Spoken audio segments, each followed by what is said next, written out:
Okay, clear है ना? Voice clear है ना मेरी? आप लोग ऑडियो क्लियर है ना? कोई दिक्कत तो नहीं? जी क्लियर है। ओके ठीक। पिछली क्लास में हम लोगों ने पढ़ा था, पंच महापुरुष योग पढ़े थे। जी पंच महापुरुष योग में कोई संदेह, कोई शंका तो नहीं? नहीं, अभी तो नहीं है अपने में। सुमन जी, पंच महापुरुष योग जो पढ़े थे उसमें कोई शंका तो नहीं?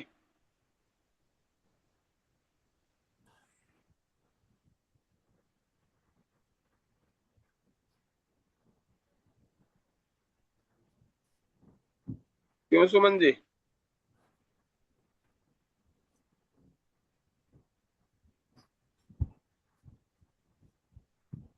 कोई शंका तो नहीं? जो पिछली क्लास में हम लोगों ने पढ़ा था, पिछली क्लास में हम लोगों ने पंच महापुरुष योग पढ़े थे।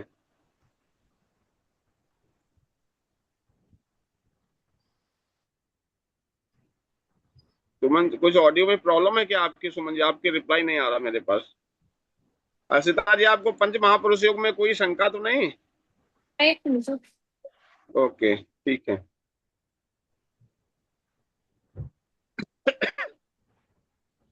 अभी हम लोग पढ़ते हैं, कुछ दूसरे योग हम लोग पढ़ते हैं कुंडली के।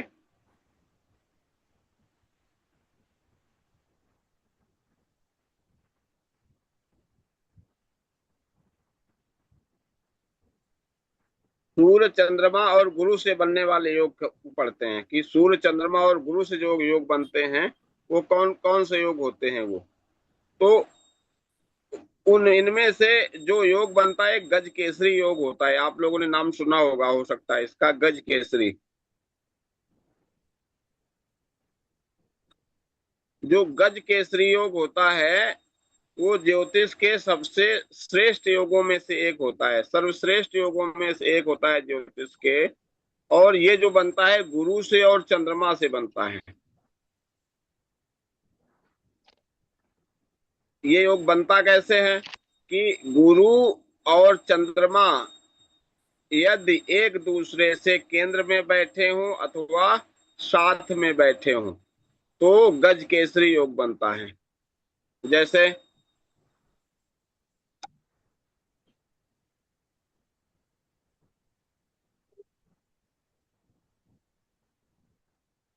जैसे एक कुंडली आप बनाइए, देखिए।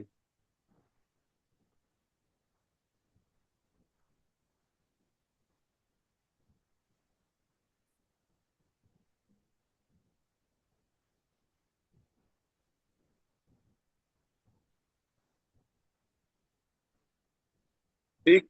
और सपोज करिए ये आपका, यहाँ पे आपका है, ये आपका जुपिटर है। ठीक है, ये जुपिटर बैठा है और ये आपका बैठा है मून।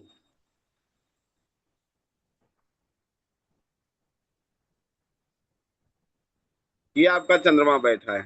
तो इससे काउंट करिए आप तो, अगर इससे काउंट करोगे जुपिटर से तो 1 2 3 4, ये केंद्र में देखिए बैठा है। तो ये आपका बना जा करके गज केसरी योग बना जा करके। ये समझ में नहीं आया। नहीं आया? से चौथे भाव में नहीं, समझ में चंद्रमा नहीं। होता है तो पंडित जी। हाँ, गुरु से चौथे भाव में अगर चंद्रमा बैठा हो, ठीक है, चौथा नहीं, केंद्र केंद्र भाव कौन कौन से होते हैं? 1 4 7 10। चौथे भाव में बैठा हो, सातवें भाव में बैठा हो, 10वें भाव में बैठा हो तो आपका गज केसरी योग बनेगा जा करके। एक तो यहाँ पे बन जाएगा, दूसरा कहाँ पे बनेगा? दूसरा अगर मून यहाँ पे बैठा है, युति से भी बनता है, अगर यहाँ पे बैठा है तब भी बनेगा जा करके। इसके बाद कौन हो जाएगा? 4 5 6 7, यहाँ बैठा होगा मून तब भी बनेगा जा करके। 8 9 10, यहाँ बैठा होगा तब भी बनेगा जा करके। ये गज केसरी योग बनेगा जा करके। मतलब अगर गुरु की दृष्टि चंद्रमा में पड़ रही है तो भी गजकेसरी योग बनेगा। दृष्टि से भी होता है लेकिन स्थिति की युति या उससे ज्यादा महत्व होता है। अब जैसे दृष्टि तो ये अगर जो यहाँ देखें पे आपने गुरु की दूसरा दृष्टियां तो 5-7 रिप्लेसमेंट 9 बताया है। पंडित जी, ये नहीं दृष्टि के हिसाब से ही तो बताया कि और नहीं किसी नहीं गुरु की नहीं दृष्टि तो 5-7-9 है ना। स्थिति हाँ के अनुसार बताया। यहाँ जुपिटर से काउंट करिए, 1 2 3 4। पहला पहला केंद्र क्या होता है? चौथा भाव होता है कि नहीं होता है? नहीं नहीं आया समझ समझ में? नहीं रुकिए, नहीं अच्छा। समझ गए, मतलब के वो केंद्र भाव, मतलब हमको केंद्र भाव लेने हैं 1 4 7 10, वो उसकी एक काउंटिंग चार में। हाँ, उससे केंद्र क्या लिखा है इसमें कि गुरु जो को केंद्र मान लेना है। गुरु, हाँ, गुरु को अगर एक मान लेंगे, गुरु को अगर एक मानेंगे तो वो केंद्र में आना चाहिए, या चंद्रमा से गुरु केंद्र में आ जाए। क्या सही चंद, चंद्रमा से जो है गुरु केंद्र में आ जाते हैं तो आपका गज केसरी योग बनता है। क्योंकि एग्जाम्पल जी कुंडली एक दिखाता हूँ आपको, तो आपको समझ में आएगा।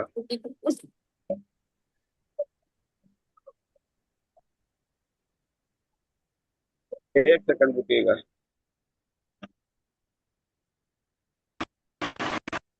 हेलो, कॉल आ रही है क्या? नहीं। रुकिए।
गोचर में देखिएगा।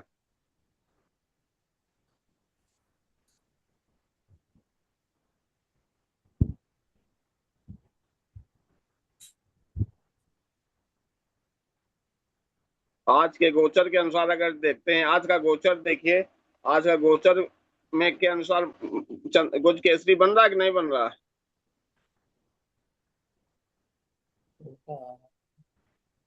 गुरु देखिए ये है, चंद्रमा कहाँ बैठा है? भाव में है पंडित जी, नहीं बन रहा है। नहीं बन रहा है, ओके ठीक है। और आगे लेके जाते हैं। अब गुरु भी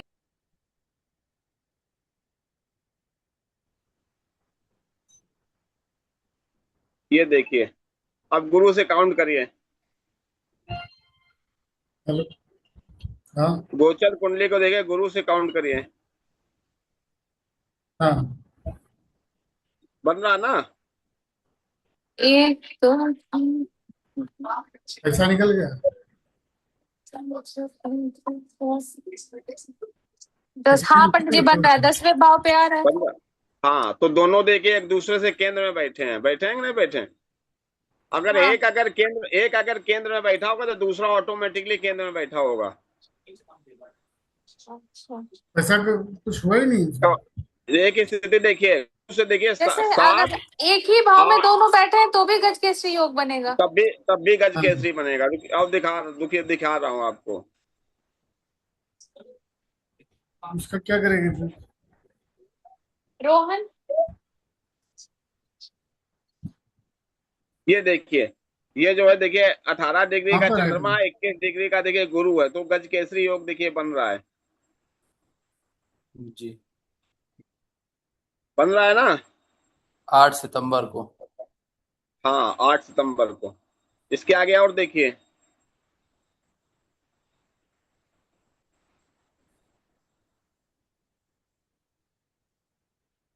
एक देखिए ये गज केसरी बन रहा है।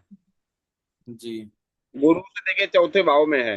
तो अब आप ये समझिए कि अगर एक ग्रह अगर एक केंद्र में होगा तो दूसरा ऑटोमेटिकली देख, गुरु से काउंट करिए, चार चार भाव आगे देखिए चंद्रमा बैठा जी है। जी चंद्रमा से अगर काउंट करोगे तो गुरु कितने भाव आगे, 10 भाव आगे बैठा है।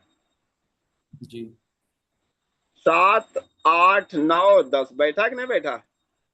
जी जी तो इसका क्या मतलब है, दोनों एक दूसरे से केंद्र में बैठेंगे, ठीक है ना।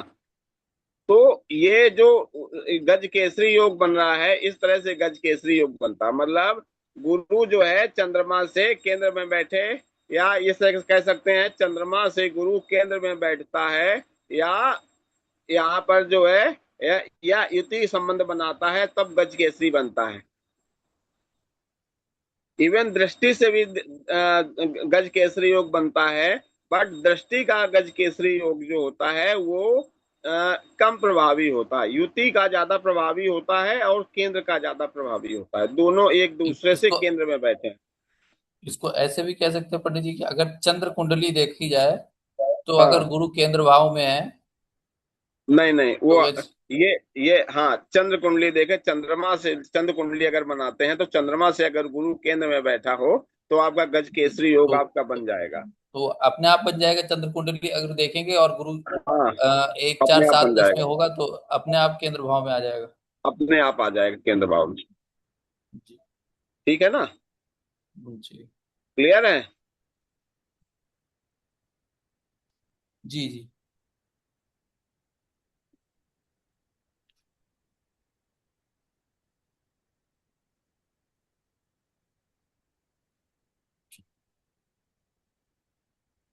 जो गज केसरी योग जो होता है, क्या बोला जाता है, गज और केसरी, किसका मतलब क्या होता है?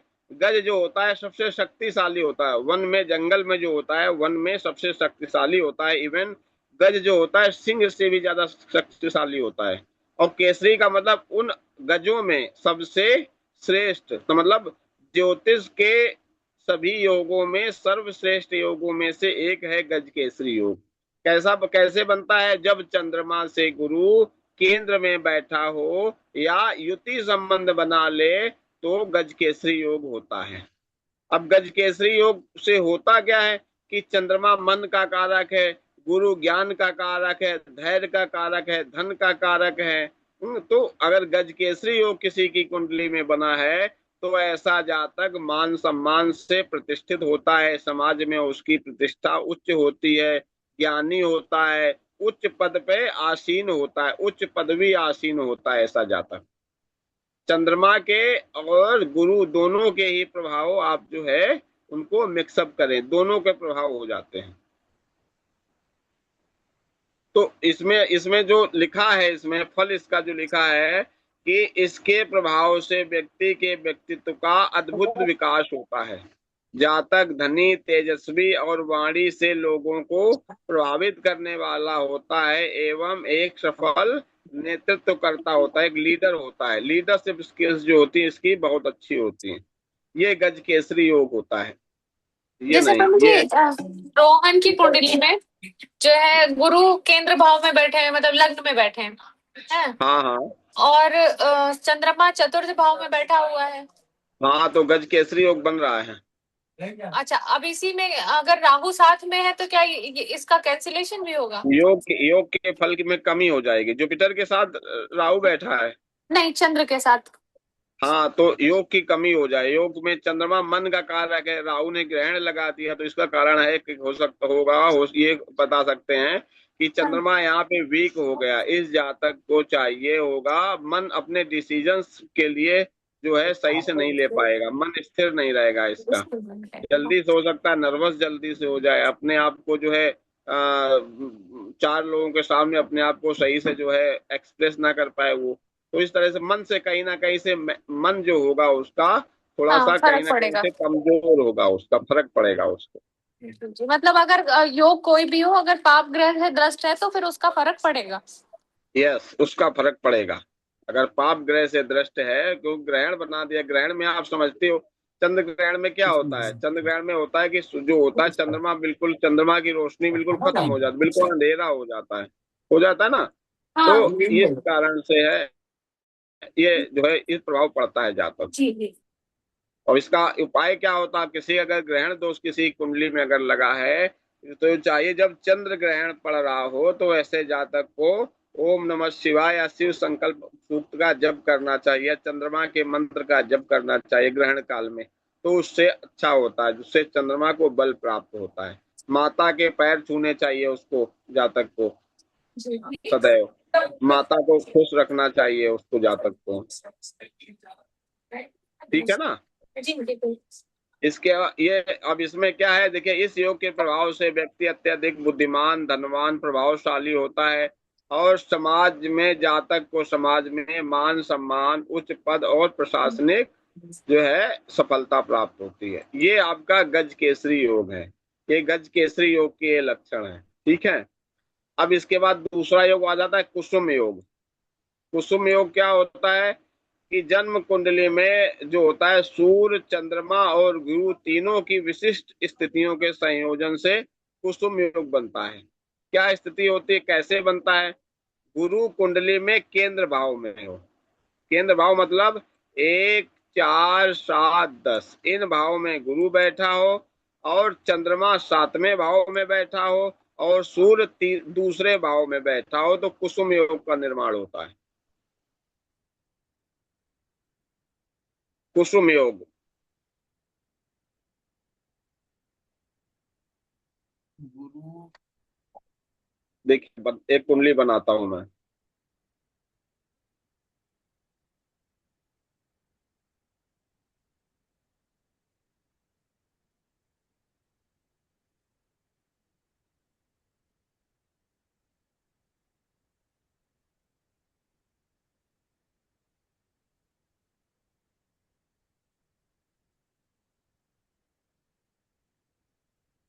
ठीक है ना?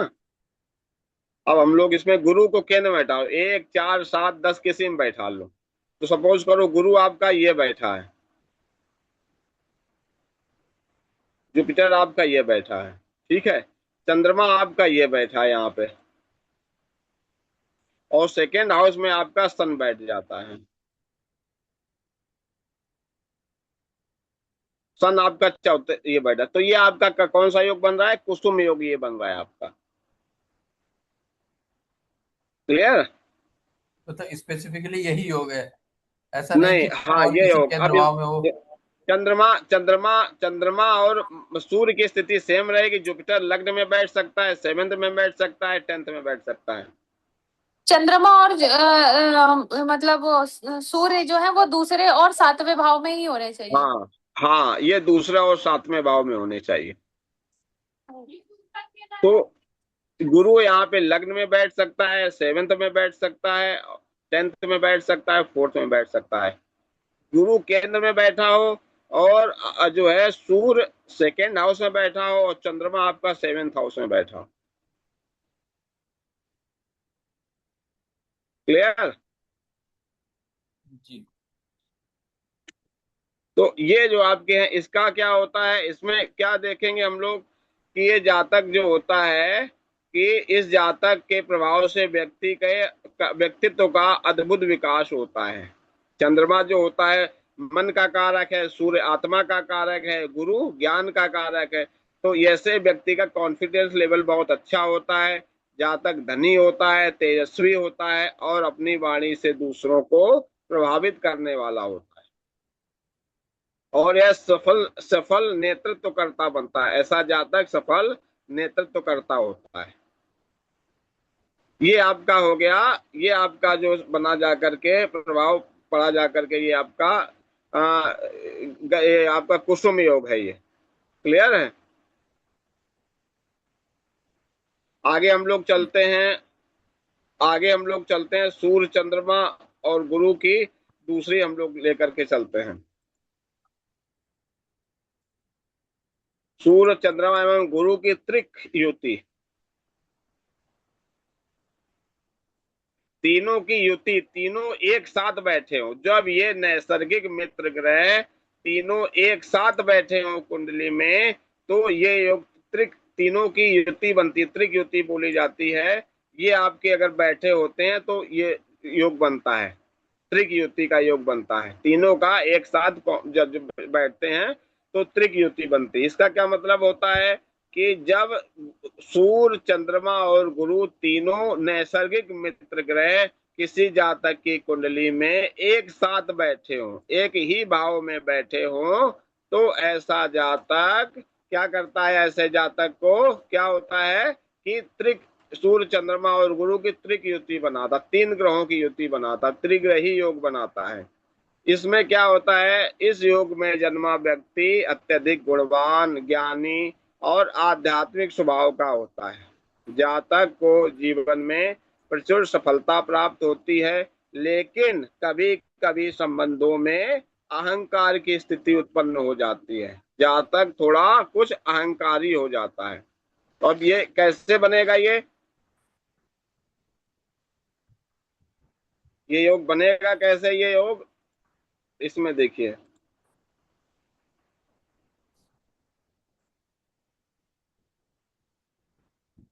यहीं पे आपका अगर बन जाता है, यहीं पे अगर आपका बन जाता है,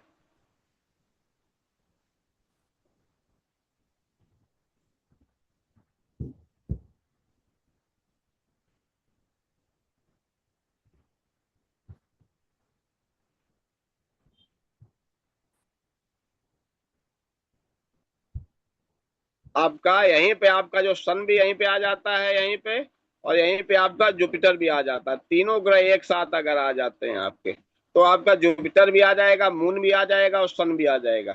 तो ये आपके जो है त्रिग्रही योग बन जाता है। सूर्य, गुरु और चंद्रमा के कारण से ये आपका बन जाता, त्रिग्रही योग बनता है। इसमें जातक क्या करता है, धनवान होता है, गुणवान होता है, ज्ञानी होता है, आध्यात्मिक स्वभाव का होता है। जातक को अपने जीवन में प्रचुर सफलता प्राप्त होती है। ये त्रिग्रही योग होता है। कुंडली में हम लोग एक एग्जाम्पल के साथ हम लोग समझ लेते हैं, मैं इसको जो है वो करता हूँ, हम लोग एक एग्जाम्पल के साथ समझते हैं इसको।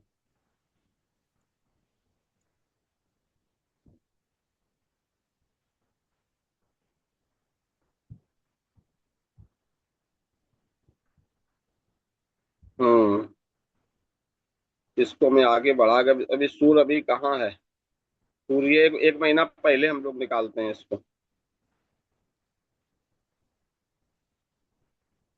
और अब चंद्रमा कहाँ है।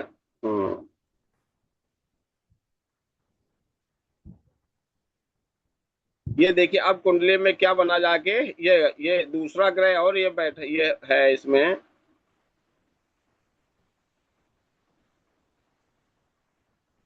ये एक ग्रह और बैठा, आपको दिख रहा है कौन सा बैठा है उससे, बहुत छोटा छोटा है, मुझे समझ नहीं आ रहा। नहीं समझ में आ रहा। अच्छा, एक सेकेंड,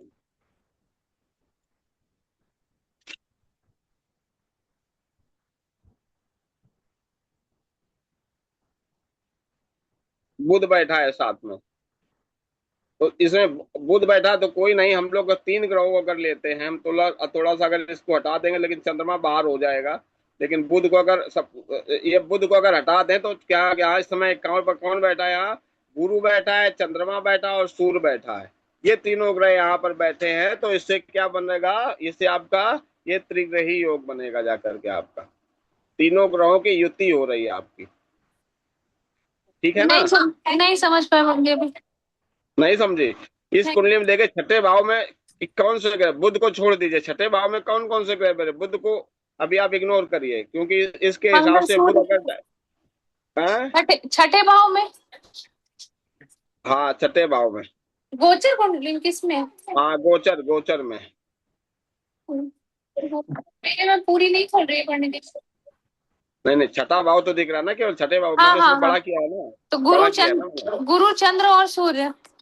गुरु, चंद्रमा और सूर्य आपको दिख रहे हैं, ठीक है। बुध को छोड़ के बोल रहे हैं ना आप? हाँ हाँ, तेरह। एक सेकेंड,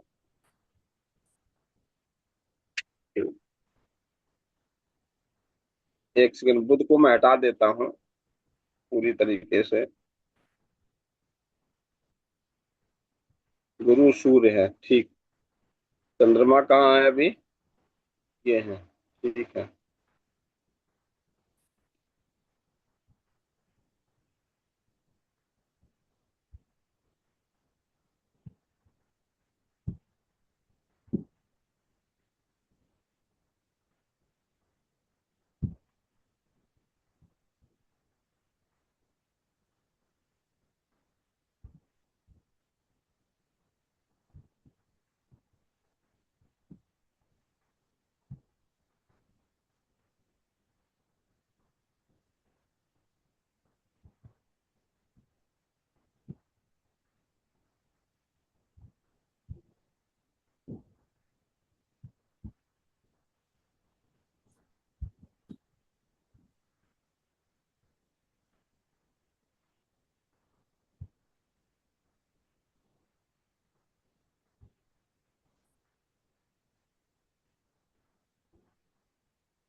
चंद्रमा 10 डिग्री का है।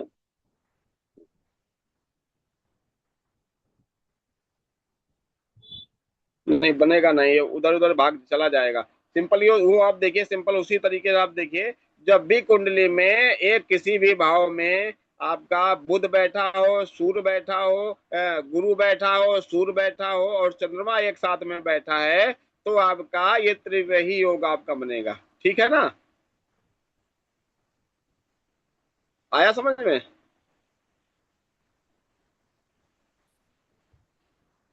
नहीं आया? आया। सिद्धार्थ जी नहीं आया? ये सिचुएशन, ये आ, सिचुएशन आ गया इसमें, पंडित जी। इसमें सिचुएशन बनेगी नहीं है। इधर उधर भाग जा, इधर 11 डिग्री का है सूर्य, 0 डिग्री और पीछे करेंगे तो एक भाव पीछे आ जाएगा, आगे करेंगे तो इसको इसे 24 डिग्री का है ना, ये इधर आ जाएगा। अच्छा, अगर ये आप, इसी में गुरु और मान लिया सूर्य और चंद्र साथ में हो, गुरु उनके बगल में हो, तब भी ये योग बन। नहीं नहीं, बगल में नहीं होगा, साथ में होना चाहिए, ये उसी भाव में होने चाहिए, अच्छा, तो अगर ये सेम चलित हाउस में। चलित कुंडली में एक साथ आ रहे हैं तो भी माना जाएगा पंडित जी? नहीं नहीं, चलित कुंडली में तब एक्टिवेट होगा जब लग्न कुंडली में प्रॉमिस होगा आपका उसका। अच्छा। लग्न कुंडली में वो योग होना चाहिए, होना चाहिए ना, प्रॉमिस तो होना चाहिए ना उसमें। ठीक है ना? जी जी।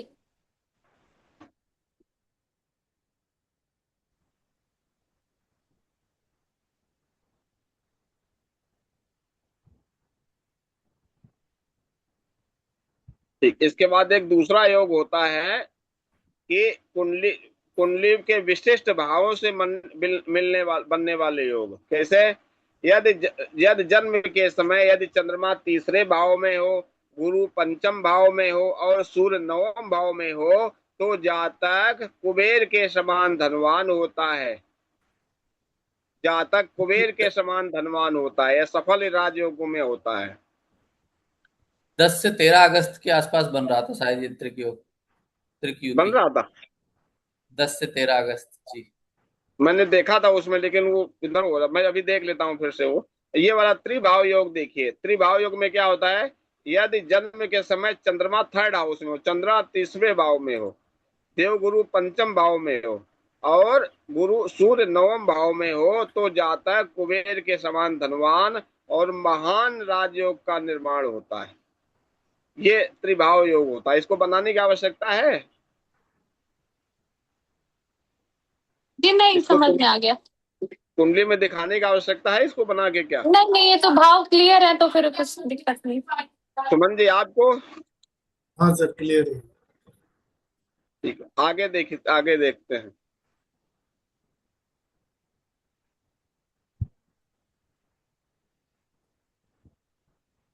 चलिए, ठीक है।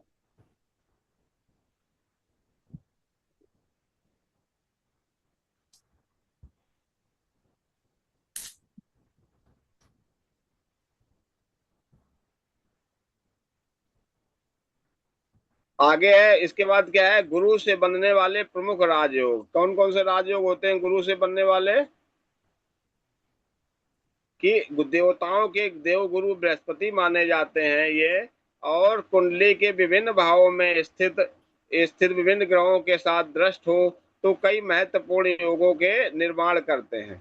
ठीक है, यहाँ पर गुरु से बनने वाले जो कुछ प्रमुख योग दिए जा रहे हैं, कौन कौन से योग हैं वो, कि मेष लग्न की कुंडली में स्वराशिस्थ मंगल। स्वराशिस्थ मंगल का क्या मतलब होगा? सुमन जी आप बताएं, स्वराशिस्थ मंगल का मतलब क्या होगा?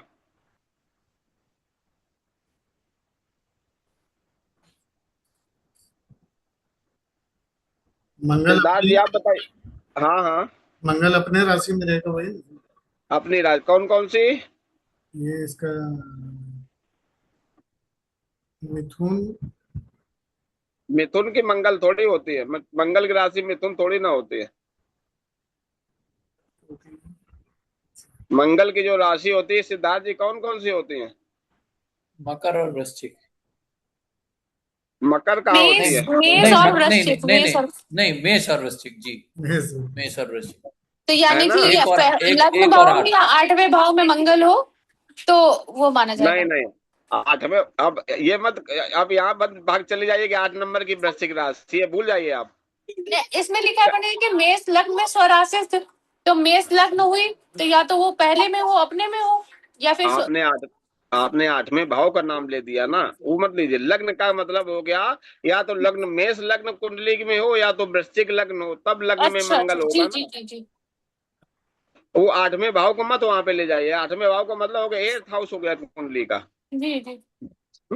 तो अगर मेष लग्न में स्वराशिस्थ मंगल व गुरु हो, ठीक है, देखिए यहाँ पे लग्न में, देखिए मैंने तो वहां वृश्चिक आपको बता दी मैंने, लेकिन यहाँ पे मेष लग्न में स्वराशिस्थ मंगल व गुरु हो, तो इसका क्या मतलब है कि मेष लग्न की राशि है, मेष लग्न की कुंडली है, उसमें स्वराशि का मंगल हो। स्वराशि का मंगल का मतलब या तो मंगल लग्न में बैठा हो या तो मंगल अष्टम भाव में बैठा हो।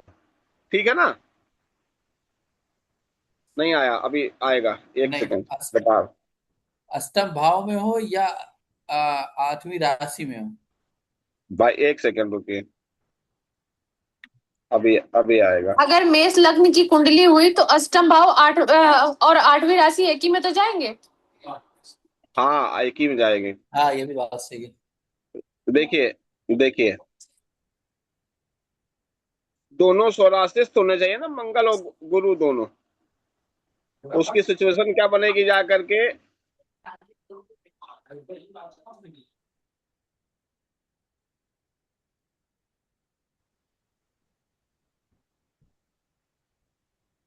5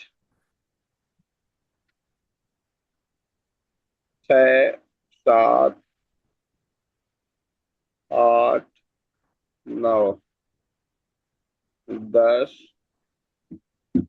11 12, इसमें क्या होगा, या तो मार्स जो है आपका ये आ जाए मंगल, ठीक है ना, मार्स ये आ गया, ये मार्स आ गया, तो या तो मार्स आपका ये आ जाए मंगल, या तो आपका ये मंगल आ जाए, ये कंडीशन हो गई।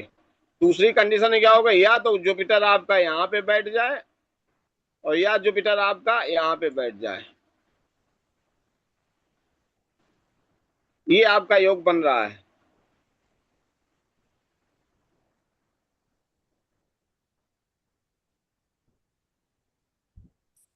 एक और 8 तो ये योग समझ में बनता आया, है। लेकिन 9 और 12। हाँ, एक 8 तो समझ में आया सर, लेकिन 9 12 का कैसे जुपिटर बनेगा? 9 बार जुपिटर की अपनी राशियां कौन कौन सी हैं? जुपिटर को तो जुपिटर की अपनी राशियां कौन कौन सी हैं? एक तो कर्क है। जुपिटर की अपनी राशि कर्क है, किसने बता दिया?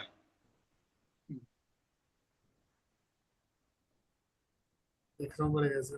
धनु और मीन होती है, हाँ? धनु और मीन होती है। जुपिटर की जो उच्च राशि होती है, जुपिटर जो एग्जॉल्टेड होता है वो कर्क राशि में होता है। जुपिटर की जो अपनी राशियां जो होती हैं, स्वराशिस्थ का मतलब अपनी जो राशियां होती हैं, धनु होती हैं और मीन होती हैं। तो इस कुंडली में आप देख रहे हैं जुपिटर एक तो धनु राशि में बैठा और मीन राशि में बैठा है, बैठा है कि नहीं बैठा है? हम्म। ठीक है, तो इसका क्या कंडीशन यही है मतलब? कि लग्न मेष होनी चाहिए। यस यस, मेष लग्न होनी चाहिए। मतलब सीधे सीधे वही है कि ये पूरे सारे वो एक एक साथ अलाइंड हो, 1 2 3 4 5 6 11 हाँ से हाँ 11 तक। हाँ, वही। अब यहाँ पे सिचुएशन क्या बनेगी जाके, या तो जो मार्स है लग्न में बैठा होगा, मेष राशि में बैठा होगा, और जुपिटर आपका 9th हाउस में बैठा होगा, या जुपिटर 12th हाउस में बैठा होगा। दूसरी कंडीशन क्या होगी कि मार्स आपका 8th हाउस में बैठा है और जुपिटर 9th हाउस में बैठा है और 12th हाउस में बैठा है। ये कंडीशन बनेगी आपकी। ठीक है, दूसरी कंडीशन क्या बनेगी जाके, तीसरी कंडीशन में किस में करने कि जुपिटर या तो आपका 9th हाउस में बैठा है और मार्स आपका या तो आपका 1st हाउस में बैठा है या तो 8th हाउस में बैठा है। फोर्थ कंडीशन में नहीं कि जुपिटर आपका 12th हाउस में बैठा है और मार्स आपका 1st हाउस में 8th हाउस में बैठा है। तो ये कंडीशन बनेगी जाकर के। ये तो इसमें इसमें क्या तो होता है दिखाइए गुरु जी, अगर ऐसा हो जा। सके तो। हाँ, अगर हो सके तो इसको दिखाइए। इसको दिखाता हूँ, रुकिए।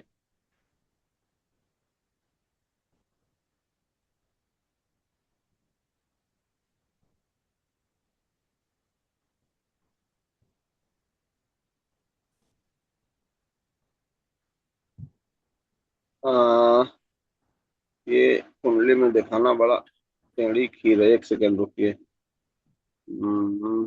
मार्स, मार्स,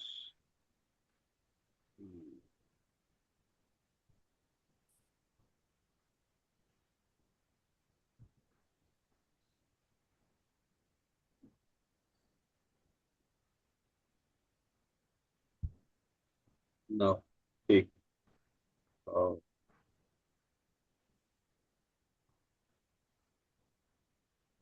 मंगल कहाँ बैठा है इस समय? 3 में। ठीक। तो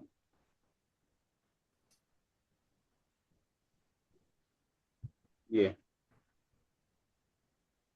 26 से 31 मार्च, मार्च के आखिरी 2034 में। हाँ, ये देखिए दो संभावना बनी है जा करके।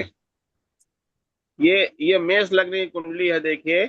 मेष लग्न की कुंडली में मंगल मेष राशि में बैठा है, और जुपिटर आपका, ये नहीं, जुपिटर आपका किस, ये 4 5, जुपिटर अभी नहीं बैठा है, जुपिटर को भी बैठाना पढ़े पड़ेगा। मैं पढ़े अभी जुपिटर, 26 ये 4 के 5 5 बैठा है ना। 26 मार्च 34 देखिए।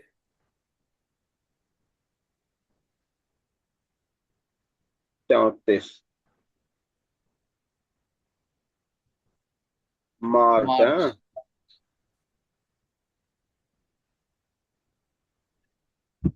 26। 26, और मेष लग्न,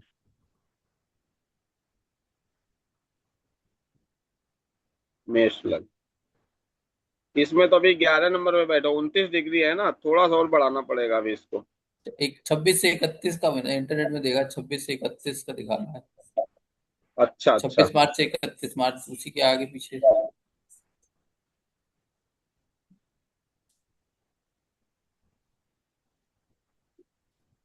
आ गया गुरु, आ गया गुरु, देखिए यहाँ पे।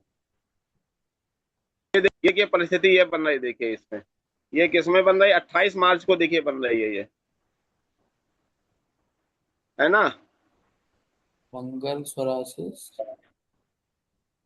और गुरु 12वें भाव में। गुरु 12वें भाव में स्वराशिस्थ है। जी।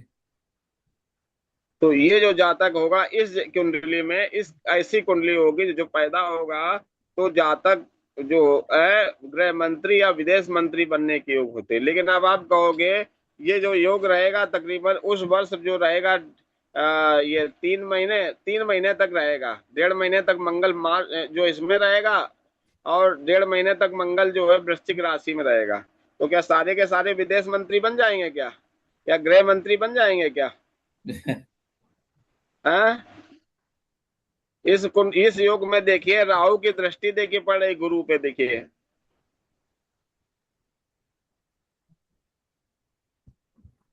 पड़ रही कि नहीं पड़ रही है? बहुत पंडित जी, ये छोटा, ये गोचर कुंडली बड़ी नहीं हो सकती पंडित जी? रुकिए, अच्छा, फिर मुझे सेटिंग चेंज करनी पड़ेगी। रुको, अच्छा मैं देखता हूँ। या किसी दूसरे ऐप में देखिए, दूसरे उसमें कुछ गोचर। रुकिए, मैं इसी में मैं देखता हूँ।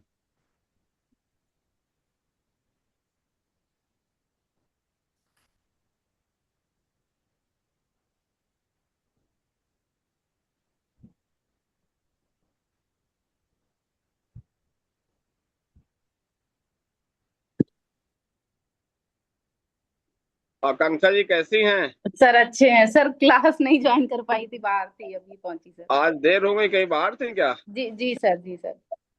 ओके।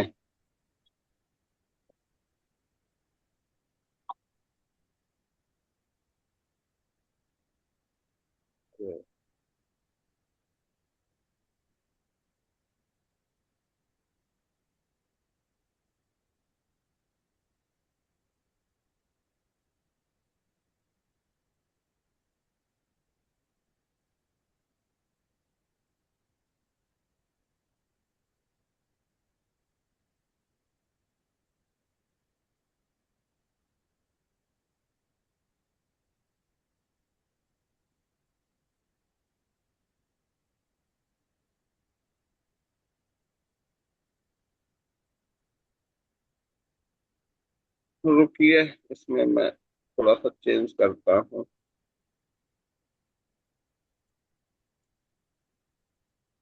दिल्ली, जन्म दिल्ली, राज,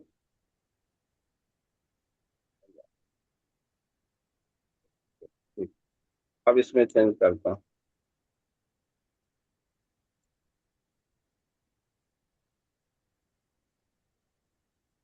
अब बदल चेंज हो रहा ना अब? हो रहा ना चेंज इसमें? अब देखिए, क्या डेट आपने निकाल दी थी? 2036। 2034, 28 मार्च दो दो हजार हजार चौंतीस 2034, ठीक।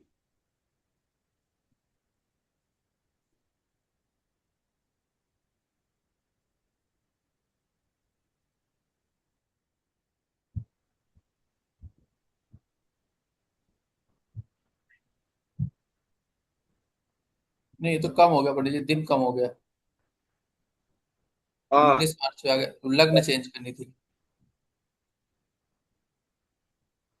28 मार्च में लग्न मेष की करनी ठीक। थी। ये देखिए, आ जाइए, अब देखिए। ये योग से बन रहा है, लेकिन क्या विदेश मंत्री और गृह मंत्री बनेगा क्या? समझिए जरा, देखिए, अपनी दृष्टि डालिए इस कुंडली में। गुरु राहु की 7वीं दृष्टि।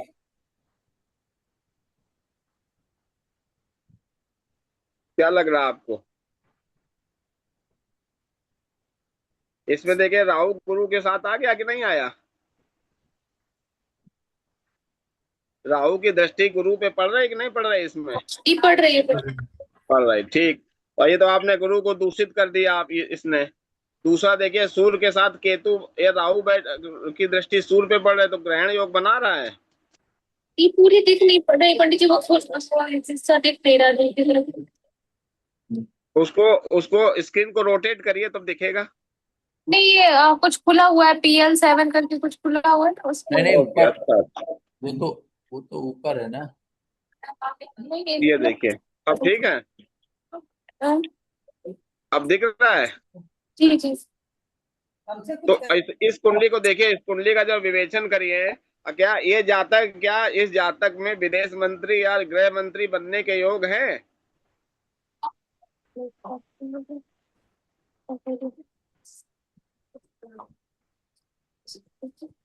सूर्य पर केतु ग्रहण लगा रहा है और गुरु पर राहु की दृष्टि है। हाँ,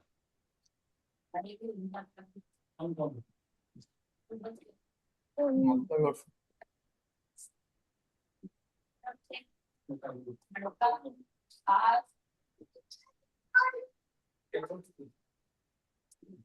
इसमें हाँ, इस अब सही, अब मजा आएगा देखने में। हाँ, अब बताएं। इसमें जो ये मंगल वाला योग है पंडित जी, वो तो मान लिया स्वराशिष्ट वाला बन रहा है, मंगल भी है और गुरु भी है, इसके साथ हाँ साथ इसमें गजकेसरी भी बन रहा है। तो ठीक है। हाँ मेरे आप प्रश्न का उत्तर दीजिए। क्या इस जातक में, जैसे इसमें लिखा था कि मेष लग्न की कुंडली में स्वराशिष्ट मंगल एवं गुरु हैं, तो जातक जो है गृह मंत्री या विदेश मंत्री बनने के योग होते हैं। तो इस कुंडली में ये योग बन रहा है। अब बताइए, क्या ये जातक गृह मंत्री बन जाएगा क्या?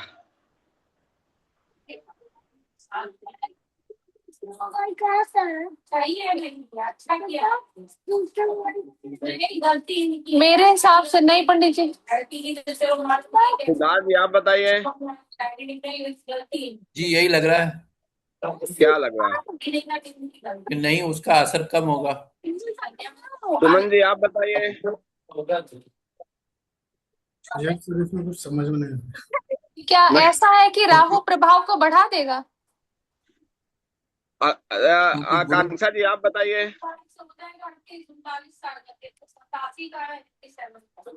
सर राहु की दृष्टि गलत पड़ रही है। नहीं, आपको तो आप बताओगे ना। मैं आपसे पूछ रहा हूँ, आप मुझसे उल्टा पूछ रहे हो। मैं तो आपसे पूछ रहा हूँ ना। सर राहु की दृष्टि गलत है, इस वजह से नहीं होगा। केवल राहु की दृष्टि गलत है। और सर केतु भी बैठा है उसके साथ में, सूर्य के साथ में। ठीक है। और सर मंगल शुक्र, इधर शनि की दृष्टि सर। शनि की दृष्टि पड़ रही लेकिन है। एक चीज है पंडित जी, हाँ, गुरु और सूर्य में 15 डिग्री से कम का अंतर है, तो इसका मतलब गुरु अस्त माना जाएगा इसमें। गुरु में और किसमें? गुरु और में किसमें? सूर्य में। तो गुरु अस्त नहीं है, गुरु अस्त नहीं है, क्योंकि 13 डिग्री का सूर्य और 0 डिग्री का जुपिटर बैठा है यहाँ पे। हर्षिता जी आप बताइए, क्या हो सकता है इस कुंडली में? नहीं तो 15 डिग्री आगे पीछे लेते हैं ना पंडित जी। 10 डिग्री, 10 डिग्री। अच्छा, एक सेकंड दीजिए पंडित जी जरा।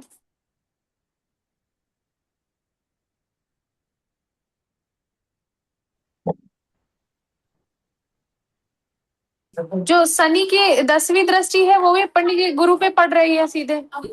अच्छा ठीक, 7, 8, 9, 10, ठीक है। शनि की 10वीं दृष्टि भी सूर्य इस पे पड़ रही, ठीक है। और बताइए, और बताइए।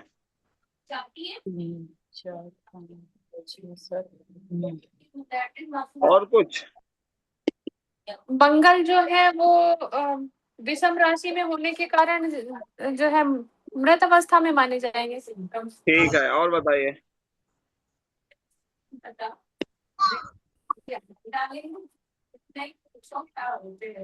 और बताइए। अरे आप लोग पार्टिसिपेट करिए क्लास में। रिटर्न में तो मैं आपको वो कर, लेकिन कम से कम आप बताना तो सीखिए। आप लोग योग आपको इसीलिए बता रहा हूँ कि आपकी नॉलेज में योग आए, तो आप लोग कुंडली देखना शुरू करें। मैं चाहता हूँ आप लोग पार्टिसिपेट करो, कुछ गलत सही बताओ तो कम से कम आप इसमें। ये क्लास इसीलिए है कि रिटर्न वाला वर्क तो मैं आपको नोट्स ही भेज दूंगा, वो तो आप लोग लर्न कर लोगे, पढ़ लोगे, लेकिन ये एनालिसिस कैसे करेंगे ये मैं आपको बताना चाहता हूँ। राहु बुध की राशि में है और बुध भी उधर नहीं, बुध तो इधर पे बैठा हुआ है। बुध किसकी राशि में है? नहीं, राहु बुध की राशि में है ना एक्चुअली, हाँ, बुध तो राहु शनि बुध की की राशि में। शनि की राशि। बुध शनि की राशि में, ठीक। और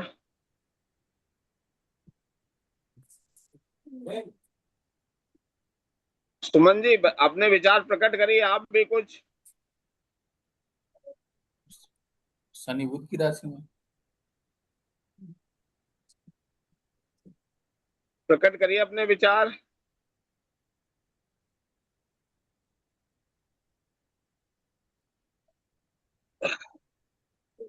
अब देखिए इस कुंडली में सिंपली आप देखिए, सबसे पहले जो जुपिटर है उच्च पदवी देने हैं। जुपिटर क्या है? देखिए ग्रह को समझने का, ग्रह को पकड़ने की कोशिश करिए। ग्रह क्या है?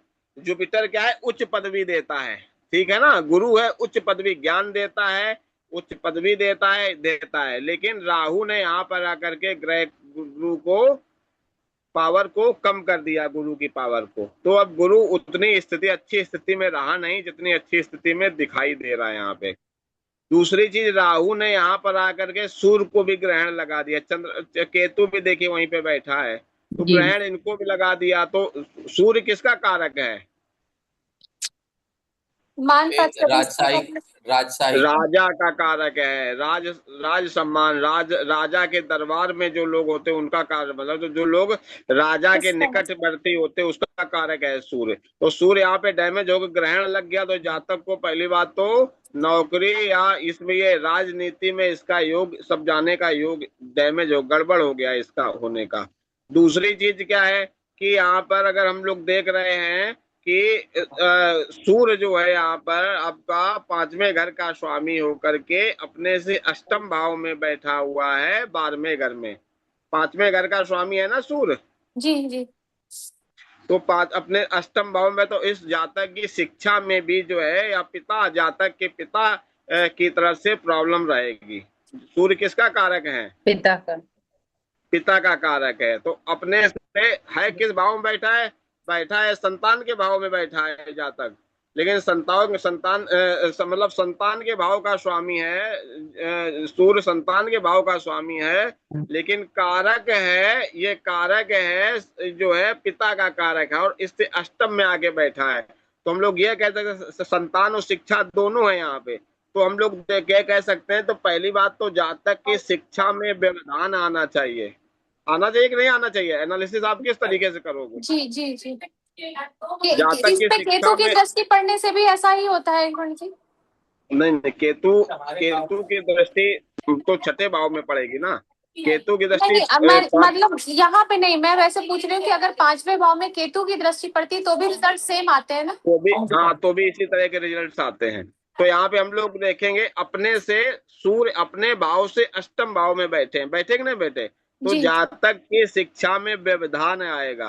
पहली बात ये आ गया। दूसरी चीज, राहु से सूर्य जो है, राहु के द्वारा सूर्य पे ग्रहण लग रहा है। तो ग्रहण लगने के कारण से यहाँ पे क्या हो रहा, जातक को राज सही से राजा के समक्ष वहां पे जाने का इतना ज्यादा अवसर नहीं मिल पाएगा, उतना ज्यादा एक्सपोजर नहीं बन पाएगा।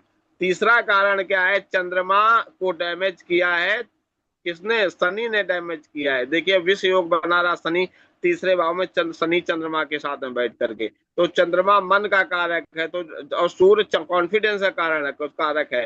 तो जातक का के अंदर कॉन्फिडेंस की भी कमी रहेगी और जातक के अंदर जो है मन भी जो जातक का इतना ज्यादा स्ट्रांग नहीं रहेगा, इतना ज्यादा। और दूसरी चीज यहाँ पे क्या हम लोग देख रहे हैं कि यहाँ पर जो है राहु ने आकर के पूरा काम यहाँ पे गड़बड़ करा दिया। आकर के कराया गड़बड़ कि नहीं कराया जी? तो राहु ने यहाँ पे चीजें गड़बड़ है। तो इस जातक को ये योग जरूर बन रहा है, लेकिन इस योग में जातक के पास जो है वो संभावना नहीं है न कि जातक अपना वो कर पाए।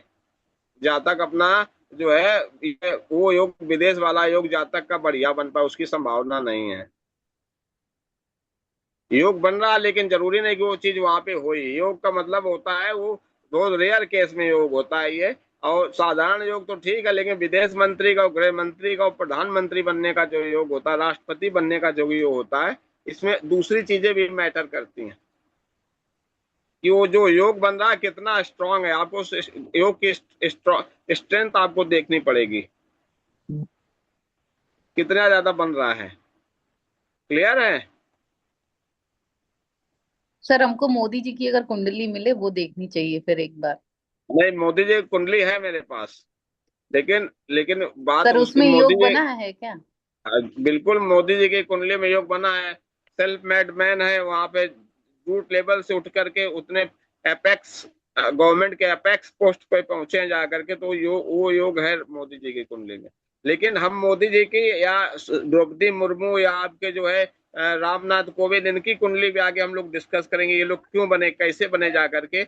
लेकिन पहले वो कुछ समय के बाद पहले उतने योग हुआ, आप लोग कुंडली देखने में उतना थोड़ा सा हैबिचुअल हो जाए कि जो मैं बताऊं तो आप लोग थोड़ा सा उसको ग्रैस्प कर सकें, उसको आप लोग उसको ग्रहण कर सकें, उसको पता चले कि आप बताया, यहाँ पे मैं आगे बताता जा रहा हूँ तो आपका जो है वहां से ऊपर से निकल रहा है, तो उसका कोई मतलब नहीं है। जी सर। आगे चले हम लोग योग पे।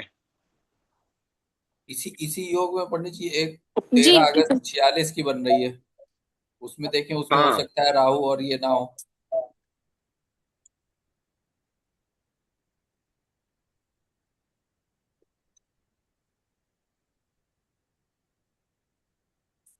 अब 13 अगस्त से अक्टूबर 46 तक।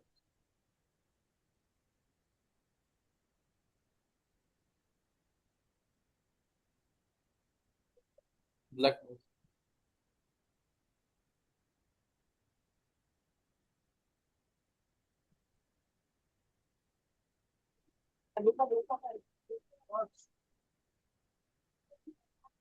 हाँ, ये बन रही है, ये बन रही है इसमें। पर पंडित जी ये तो मेष लग्न की कुंडली नहीं है। नहीं, मेष लगने की तो है, देखो आप इसको। लग्न एक है ना। लग्न दो एक अच्छा इधर वाली एक देख है, रहे हो, हम उधर वाली देख रहे हैं, वो नवांश देख। नौ नवांश मत देखिए, ये वाली देखिए। जी जी जी लग्न में चंद्रमा बैठा है ना, जी। लग्न में चंद्रमा बैठा है यहाँ पे, यहाँ पे गुरु 8वें में वक्री मंगल हो बैठा गया। है और 8वें भाव में, अष्टम भाव में मंगल बैठा है। 12वें में गुरु हो गया। राहु की दृष्टि तब भी गुरु पे पड़ रही है। कहाँ पड़ रही है? तीसरी दृष्टि नहीं पड़ेगी अपने जी राहु की। राहु की राहु की तीसरी 5वीं दृष्टि होती कब है से ना। होने लगी? 5, पांचवी 7, 9। पांच अच्छा 5, हाँ 7, हाँ 9। 3 नहीं 5 7 9। मैं इन्होंने विषम विषम राहु मिला का दिया अपग्रेड सारा। कर दिया है हमने। नई नई नई नई दृष्टियां बना रहे हैं क्या? जी जी पंडित जी चेंज अपग्रेड करे दे जरूर रहे करते हैं। हैं। क्यों सुमन जी, राहु की कौन कौन सी दृष्टियां होती हैं?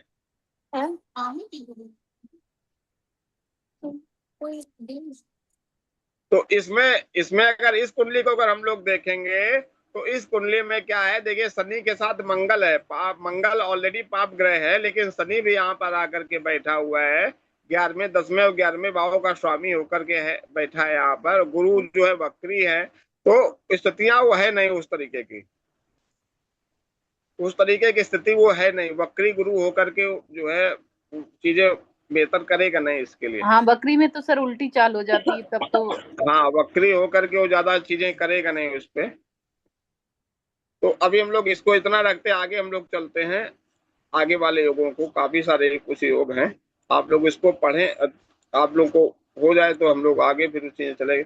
जैसे मेष का मंगल लग्न में और सुख भाव में गुरु हो तो जातक, वह जातक भी उच्च प्रशासनिक आधिकारिक सेवा में होता, उच्च पदाधिकारी होता है। इसको समझ लीजिए। मेष का मंगल लग्न में मतलब मंगल मेष राशि में बैठा हो और गुरु चतुर्थ भाव में बैठा हो। मेष लग्न की कुंडली में गुरु अगर चतुर्थ भाव का बैठा है तो कैसा होगा गुरु, क्या स्थिति होगी गुरु की, कौन बताएगा? उच्च पद वाला। क्या हो जाएगा? अपनी उच्च राशि में रहेगा कर्क में। हाँ हाँ, तो मंगल यहाँ पे स्वराशित अपनी मूल त्रिकोण राशि में रहेगा और वो अपना जो है गुरु जो होगा उच्च का हो जाएगा, तो ये बहुत अच्छा योग होता है, इसमें जातक उच्च प्रशासनिक अधिकारी बनता है। तीसरा योग क्या है? मेष लग्न में भाग्येश गुरु हो, तो मेष लग्न में भाग्येश गुरु होता ही है, नहीं होता है? जी होता है कि नहीं होता है? जी जी। जरा आप लोग अपना वीडियो खोलिए, एक्सप्रेशन देखूं आप लोगों के कि कैसे क्या एक्सप्रेशन आप लोगों का है, फिर हम जो फिर मजा आएगा ज्यादा करने में। पता चला मुझे पता ही नहीं चल रहा कि हो क्या रहा है। हाँ हाँ, बताइए बताइए, मिलाइए की कुंडली में गुरु भाग्येश होता है कि नहीं होता है? बताइए बताइए, जल्दी बताइए। भाग्येश गुरु ही होगा सब पंडित जी, क्योंकि बिल्कुल लेकिन आप भाग्येश लोग और व्ययेश दोनों होंगे ना। आप लोग रुक रहे हैं ना, आप लोग कॉन्फिडेंटली सोच रहे हैं, नहीं सोचने में टाइम नहीं, लगा देते बिल्कुल हैं। कॉन्फिडेंट है, धनु राशि आएगी गुरु सुमन भाग्य। जी, सुमन जी, मेष लग्न की कुंडली में गुरु भाग्येश होता है कि नहीं होता है? होता है, ठीक। तो सीधे से बोलिए आप, नहीं होता है, ठीक है। मेष लग्न की कुंडली में गुरु भाग्येश है, यस, गुरु भाग्येश ऑलरेडी होता है मेष लग्न की कुंडली में। दूसरा योग क्या दिया है कि मेष लग्न में भाग्येश गुरु है और चतुर्थेश चतुर्थ भाव में हो, दसम भाव में शुक्र हो, तो जातक शासन में मंत्री होता है। इसमें थोड़ा सा कमी है इस योग में, इसमें लिखा होना चाहिए मेष लग्न की कुंडली में भाग्येश गुरु भाग भाव में बैठा हो, चतुर्थेश चंद्रमा चतुर्थ भाव में बैठा हो और शुक्र दसम भाव में बैठा हो, तो जातक मंत्री बनता है। समझ, बड़े ध्यान से समझिएगा। चंद्रमा चतुर्थी में। मेष लग्न की कुंडली में भाग्येश गुरु नवम भाव में बैठा हो, चतुर्थेश चंद्रमा चतुर्थ भाव में बैठा हो और शुक्र वीनस शुक्र जो है 10th हाउस में बैठा हो, तो ऐसा जातक मंत्री बनता है। क्लियर है? जी पंडित। नेक्स्ट आ जाइए। उच्च राशि का गुरु केंद्र में हो, उच्च राशि का गुरु केंद्र में होगा कि नहीं होगा, बताइए। किन किन किन किन किन किन लग्नों में उच्च का गुरु केंद्र में होगा, कौन कौन सी लग्न में? कर्क लग्न में होगा। कर्क लग्न में केंद्र में सप्तम भाव का स्वामी हो, सप्तम भाव का कर्क राशि मकर राशि सप्तम भाव में आ जाएगी, कर्क में हो जाएगा। दूसरे किस में होगा? मेष लग्न में होगा। मीन में, मीन राशि में से। मीन में तो पंचम भाव का स्वामी हो जाएगा। केंद्र की बात कर रहे हैं, केंद्र की बात कर रहे हैं। मकर में ऐसी सारी, हाँ, ऐसी सारी राशियां जिसमें जिसमें कर्क राशि जो हो लग्न में पड़े, ऐसी सारी लग्ने जिसमें वृष कर्क राशि सर, राशि केंद्र में पड़े। वृष राशि में भी नहीं, वृष में नहीं पड़ेगा। देखिए समझा रहा हूँ, कुंडली वो करके मैं कुंडली ओपन करके समझा रहा हूँ, रुकिए। ये आपको ये सारी चीज भी अपने ऐसा होगा पंडित जी? हाँ, देखिए, रुकिए। कुंभ ये लग्न देखिए, होगी तो ये गुरु देखिए। आएंगे ना कर्क में? हाँ, देखिए मैं बता रहा हूँ। देखिए, पहले लग्न क्या है आपकी, मेष लग्न है। और मेष लग्न में अगर गुरु जो उच्च का गुरु जो हो जाएगा, कहाँ पे हो जाएगा उच्च का गुरु? ये आपका यहाँ पे आ गया, चतुर्थ भाव में आ गया उच्च का गुरु। जी, केंद्र में। तो पहले तो मेष लग्न हो जाएगी, ठीक है। फिर दूसरी लग्न देखिए,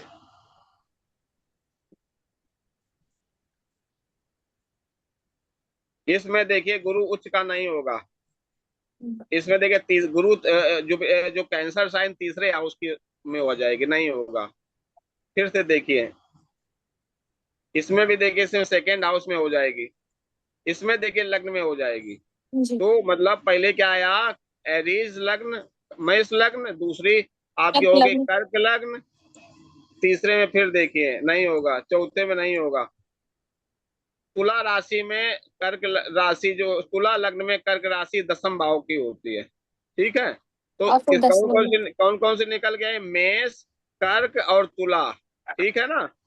मेष, कर्क और तुला। और मकर नहीं आएगी पंडित? अभी अभी आ जाइए, अभी आ रहा हूँ, रुकिए। उसमें मकर में भी आएंगे। मकर, चौथी मकर में सप्तम भाव में हो जाएगी। तो मेष, कर्क, तुला और मकर। फिर 12वीं आगे, 12वीं पंचमेश है, ये पंचम भाव के में उच्च के होंगे। तो 4 राशियों में जो होते हैं गुरु, जो होते हैं उच्च के गुरु केंद्र में बैठे होते हैं, ठीक है। तो ये आपको अगर याद करना है तो आप क्या करें, डेली पहली लग्न से, मेष लग्न से लेके 12 लग्नों तक की 12 कुंडलियां डेली बनाइए, तो आपको पता चल जाएगा किस लग्न में कौन सा उच्च का होता है, कौन सा नीच का हो जाता है।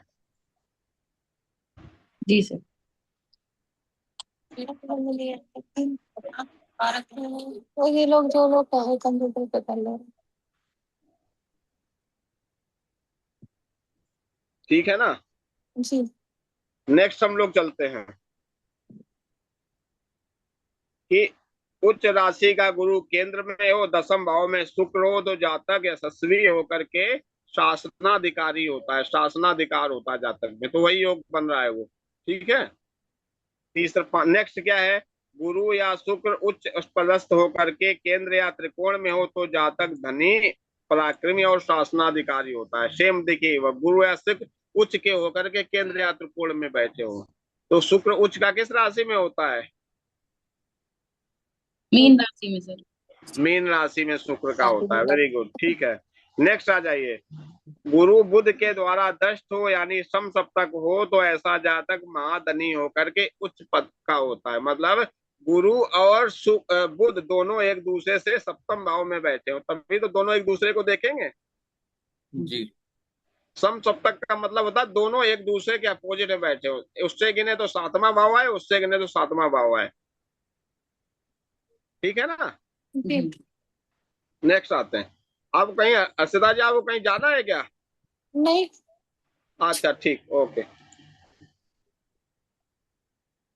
नेक्स्ट हम लोग आते हैं, गुरु बुध के द्वारा दष्ट हो, ये तो हो गया। किसी की भी जन्म पत्रिका में गुरु व शनि के मध्य सारे ग्रह हो तो ऐसा जातक अतुलनीय माना जाता है एवं वाहन आदि से युक्त हो और शुभ भवन में, उत्तम भवन में रहने वाला होता है। तो इसका मतलब क्या है कि सारे ग्रह, कुंडली के सारे ग्रह गुरु और शनि के मध्य में हो। जैसे काल सर्प दोष आपने सुना होगा, सारे ग्रह जो होते हैं क्या राहु होते हैं केतु। कि राहु केतु के बीच में होते हैं, वही स्थिति यहाँ पे होनी चाहिए। गुरु और शनि के मध्य में सारे ग्रह हो तो ऐसा जातक धनवान होता है, कुलीन होता है, उच्च पद पे आसीन होता है, ये सारे कुछ वाहन इत्यादि का जो होता है स्वामी होता है। सारे ग्रह। जी। नेक्स्ट हम लोग चलते हैं, गुरु पराक्रम भाव में, मतलब पराक्रम भाव कौन सा होता है? किस भाव को पराक्रम भाव कहते हैं? Third house. तीसरा थर्ड तीसरा हाउस भाव को, होगा। यस। तीसरे भाव में गुरु बैठे हो, शुक्र अष्टम भाव में हो तो ऐसा जातक पराक्रमी होकर राज सुख पाने वाला होता है। गुरु तृतीय भाव में हो, चंद्रमा एकादश भाव में हो तो ऐसा जातक भूमिवान और संपत्तिवान होता है। अब गुरु तीसरे भाव में हो, चंद्रमा एकादश भाव में हो तो कौन सा योग बनेगा बताइए? गुरु तीसरे भाव में,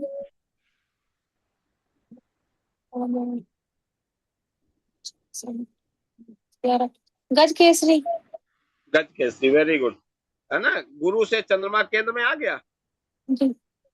गुरु से चंद्रमा केंद्र में आ गया तो ऐसा जातक क्या करेगा? जातक भूमिवान, धनवान और संपत्तिवान होगा।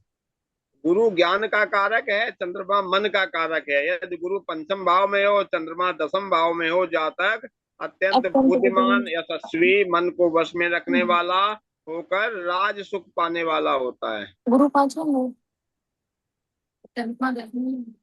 ठीक है ना। जी। इसके बाद गुरु कर्क में और चंद्रमा वृषभ में हो तो जातक प्रोफेसर, प्रिंसिपल या शिक्षा मंत्री होता है। दोनों उच्च के होने चाहिए। गुरु कर्क राशि में है और चंद्रमा वृष राशि में बैठा है तो ऐसा जातक क्या करता होता है? प्रोफेसर होता है, और या ऐसा जातक जो है प्रिंसिपल होता है या शिक्षा मंत्री। जुपिटर की अगर इसकी क्या नाम है इसका, सूर्य की स्थिति बहुत अच्छी है, दसम भाव से कनेक्ट कर रहा है अगर, तो जातक मंत्री पद प्राप्त कर सकता है। उच्च के चंद्रमा या कर्क के चंद्रमा के साथ बुध हो तो ऐसा जातक बुद्धिमान और गुरु से दृष्ट हो तो जज भी हो सकता है। नेक्स्ट क्या है, तुला राशि में शनि चंद्रमा हो व शुक्र सूर्य उच्च का हो एवं गुरु भी उच्च राशि का हो तो जातक महान होकर धनी होता है, उच्च शासनाधिकारी भी होता है। अब ये स्थिति समझिए, एक कुंडली देखिए, अगर कुंडली पे इमेजिन करिए या कुंडली में तुला राशि में चंद्रमा व शनि हो, ठीक है ना। तुला राशि में चंद्रमा अगर शनि हो जाएंगे तो शनि तुला राशि में क्या होते हैं?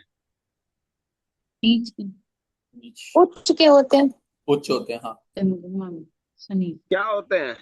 तुला उच्च राशि में शनि उच्च के होते हैं। उच्च के हैं। तुला राशि में शनि उच्च के, मतलब उच्च के चंद्रमा के, शनि के साथ चंद्रमा बैठा हो, और सूर्य उच्च के हो, मतलब इससे जस्ट अपोजिट में सूर्य बैठे हो, इससे सप्तम भाव में सूर्य बैठे हैं, सूर्य भी उच्च के हो जाए, तुला से 7वीं राशि मेष हो जाती है, तो सूर्य भी उच्च के हो जाएंगे, और गुरु कर्क राशि में स्थित हो किसी कुंडली में, ठीक है ना, तो वह जातक महान होता है। 3 ग्रह किसी कुंडली में उच्च के हो जाएंगे तो जातक बहुत अच्छी कुंडली तो हो ही जाएगी, जातक की नहीं हो गया ऐसे जातक की। तो अगर सूर्य उच्च का हो जाएगा तो उच्च पदवी देगा, गुरु उच्च का हो जाएगा ज्ञानवान बनाएगा, उच्च पदवी देगा, शनि उच्च का होगा तो शनि भी मेहनत करा करके जातक को अच्छी जो है सुख सुविधाएं प्राप्त प्रदान करेगा।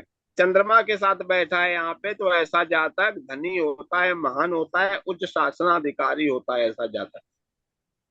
नेक्स्ट आ जाते हैं, द्वितीय भाव में शुक्र, 10म भाव में गुरु और 6ठे भाव में राहु हो तो ऐसा जातक पराक्रमी शत्रुहंता होकर के प्रशासनिक अधिकारी या मंत्री होता है। जी पंडित क्या जी, होता अभी है? अभी हम लोगों ने जो कुंडली डिस्कस की थी, जिसमें हम लोग मंगल और गुरु की स्थिति देख रहे थे कि मेष लग्न में मंगल हो और गुरु अपनी राशि में हो, तो इस ये यहाँ पे जो राहु का दिया है 6ठे भाव में, तो वो कुंडली जो थी उसमें 12वें में जो राहु वो गुरु बैठा था वो राहु से हाँ दृष्ट था, ऐसा है हाँ क्या? हाँ, तो क्या ऐसे में ये राहु जो है असर करता है? गुरु पे असर करेगा, लेकिन ये योग नहीं बनेगा। इस योग में क्या, दूसरे भाव में शुक्र होना चाहिए और 10वें भाव में गुरु होना चाहिए, लेकिन उस कुंडली में गुरु 12वें भाव में था, उस कुंडली में गुरु 12वें भाव में था ना, सूर्य के साथ में। जी जी। तो सारे योग उस कुंडली में सिमिलरिटी थी, उस कुंडली में जो राहु था वो 6ठे भाव में केवल बैठा था।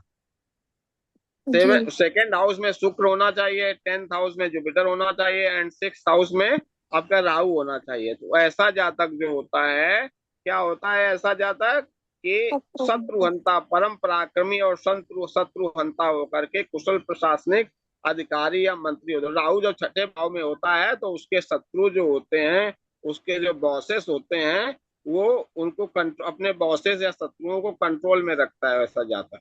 राहु है ना वो स्वयं, तो राहु कुछ बुरा भाग गणित लगा करके जो है उनको सबको मैनेज किए रहता है, चाहे प्रशासनिक अधिकारी हो, चाहे नेता हो, चाहे मंत्री हो, बुरा भाग लगा के मैनेज तो देखिए सबको करना पड़ता है, एक दूसरे को नहीं करना पड़ता है। राजनीति में मैनेजमेंट का ही तो, राजनीति मैनेजमेंट का ही तो गेम है ना। नेक्स्ट क्या है, लग्न में लग्न में पापाक्रांत ग्रह हो, वो कहीं से भी उच्च के गुरु की दृष्टि पड़ रही हो तो ऐसा जातक यशस्वी धनी राजतुल्य भोगों को भोगने वाला होता है। ये पापाक्रांत ग्रह का मतलब क्या होता है? पापी ग्रह बैठा हो। केतु शनि। कोई ग्रह ऐसा हो, कोई शुभ ग्रह ऐसा हो जो पापी ग्रह के साथ बैठा हो तो पापाक्रांत ग्रह होता है, पापियों के साथ में बैठ जाए। लेकिन उस पर उच्च के गुरु की दृष्टि अगर पड़ जाए तो जो है वो जातक को अच्छा शुभता प्रदान करता है। तो ऐसा जातक धनी होता है, मानी होता है, सुख शांति से, सुख समृद्धि से युक्त होता है, राजतुल्य सुखों को भोगने वाला होता है। नेक्स्ट क्या है, 9वें भाव में गुरु के साथ 3 या 4 ग्रह हो तो जातक राजनीति के क्षेत्र में पूर्ण सफलता प्राप्त करता है। लग्न 9वें भाव में गुरु के साथ 2-3 ग्रह और बैठे हों, केंद्रस्थ गुरु व 9वें भाव में शुक्र स्थित हो तो जातक राजनीति के क्षेत्र में सफलता प्राप्त करता है। केंद्र में गुरु बैठा हो, 9th हाउस में आपका शुक्र बैठा है तो जातक राजनीति के क्षेत्र में जाता है। नेक्स्ट क्या है, चंद्रमा के साथ सूर्य शुक्र हो व गुरु से दृष्ट हो तो समाज में प्रतिष्ठा, प्रसिद्ध और सर्वत्र सम्मान प्राप्त पाने वाले गांवों का मुखिया होता है। ये जो योग हो जाता है प्रधान सरपंच वगैरह का योग ये हो गया। क्या, चंद्रमा के साथ सूर्य बैठा हो और शुक्र दोनों बैठे हैं, चंद्रमा सूर्य व शुक्र तीनों एक साथ बैठे हो व ये गुरु से दृष्ट हो, गुरु उनको देख रहा हो, दृष्टि डाल रहा हो, तो जातक सर्वत्र जो होता है क्या बोलते हैं उसको, प्रसिद्ध होता है, हर जगह सम्मान पाने वाला होता है और गांवों का मुखिया होता है ऐसा। ठीक है ना। तो ये कुछ योग जो होते हैं बहुत अच्छे योग होते हैं कुंडली के। इन योगों को आप लोग पढ़िएगा। ये लोग जब आप योग पढ़ोगे इनको फिर कुंडली में लगाइएगा। जैसे आप जो है किसी मंत्री की कुंडली देखोगे या किसी प्रधानमंत्री की कुंडली आप ये दो, केवल ये योग देखिए, ये योग उसे मिल रहे हैं कि नहीं मिल रहे हैं बस। जैसे ये वृषभ की चंद्रमा पर गुरु की दृष्टि लिखा है पंडित, तो क्या गुरु और चंद्रमा साथ में हो तो भी ये काम मतलब असर करेगा? नहीं नहीं नहीं, दृष्टि दृष्टि दृष्टि देखे। ही होनी चाहिए। हाँ, दृष्टि ही होनी चाहिए, जी। देखना चाहिए उसको। ओके। ठीक है ना? इसमें कोई शंका, कोई संदेह? नहीं, देखो तो। नहीं पंडित जी।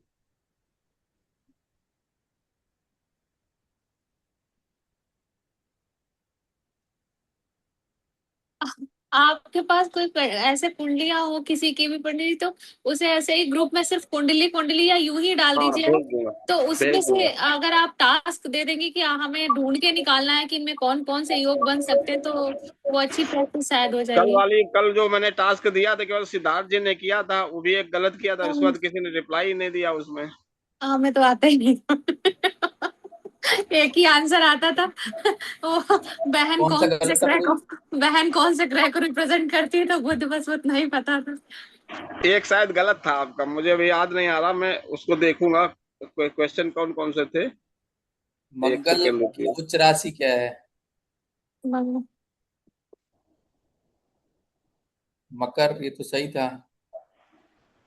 फिर इनमें से किस नक्षत्र का एक भाग अभिजीत नक्षत्र से संबंधित माना जाता है? ये आपने देखा था महादशा का निर्धारण किस नक्षत्र से होता है? महादशा का निर्धारण जो था चंद्रमा के नक्षत्र से होता। आपने सूर्य का नक्षत्र दिया था। अच्छा। वो तो चंद्रमा सूर्य के तो नक्षत्र डिस्कस। से, सूर्य से नहीं होता, चंद्रमा से होता है। पिछली क्लास में मैंने क्या बताया? चंद्रमा जिस नक्षत्र में है उस नक्षत्र के स्वामी से की महादशा प्रारंभ होती है, तो चंद्रमा के नक्षत्र से होता है। अच्छा अच्छा। चंद्रमा ये के तो बड़े नक्षत्र कौन, से होता है। ये वाला तो बड़े, बाकी सब तो डाउट में हमारे थे, ये वाला तो कॉन्फिडेंस के साथ वाला था। वो हम पर लोग पिछली हमें लग रहा है पिछली पिछली बार क्लास लेकिन चर्चा में यही हुआ था कि सूर्य जिस नक्षत्र में होता है। नहीं नहीं नहीं, वो था, वो एक्चुअली जो है कोइंसिडेंटली पिछली क्लास हम लोग जो डिस्कस कर रहे थे, चंद्रमा जो है सूर्य के नक्षत्र में था, तो वो मैंने बताया था सूर्य से इसकी महादशा प्रारंभ होगी। चंद्रमा जो उस समय शायद मुझे लगता है कृतिका नक्षत्र में था, और कृतिका नक्षत्र का जो स्वामी होता है वो तो वो सूर्य सूर्य होता है, होता है, तो तो वो उसकी सूर्य का जातक की नक्षत्र महादशा यही है। सूर्य से होती है। जी वो लोग कुंडली देख रहे थे ना, वो जो जी जी जी जी। जी जी जी। ये कुंडली इन्होंने आकांक्षा जी ने शेयर करी थी, उस जातक की जो चंद्रमा जो था उस जातक का उस जातक का चंद्रमा कृतिका नक्षत्र में था। जी, वृषभ राशि की। था ना? तो जी। इसीलिए जो है उसकी महादशा सूर्य से प्रारंभ हुई।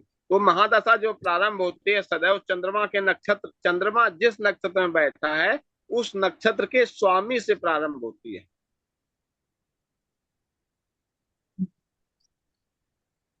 ठीक है ना? जी। जी। और बताइए।